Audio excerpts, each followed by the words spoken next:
feel like I have to justify why I always take pictures of my Les Paul and post it.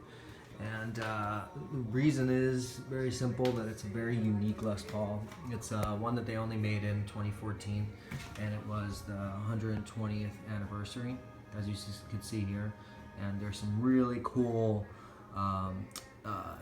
unique details of it. You know, one, you'll notice that the profile of it is a lot slimmer than a traditional or standard Les Paul, or any Les Paul for that matter.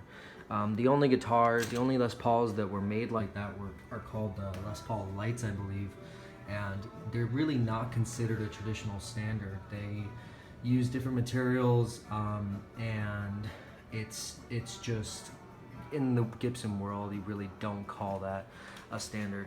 So aside from that, it plays amazing, just feels great. You know, I wanted to get the best Les Paul I can possibly get, and I tried out everything, and this ended up being the best one for me. Another thing that's really rad is, you know, back in the 90s, we used to stay away from Les Pauls because it was like, oh, they're too heavy.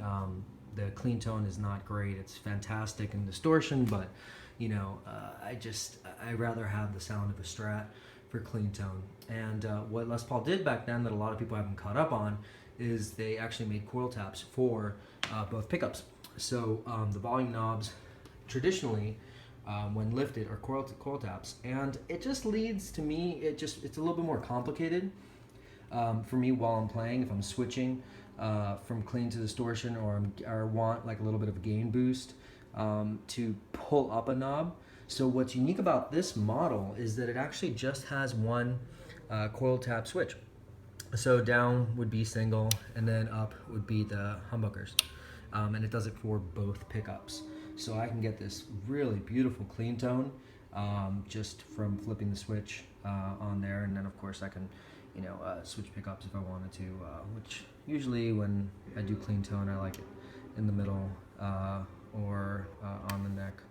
So anyways, just wanted to give a little bit of a insight about why I keep posting these pictures of this awesome 2014 anniversary Les Paul, and this is why. Thanks.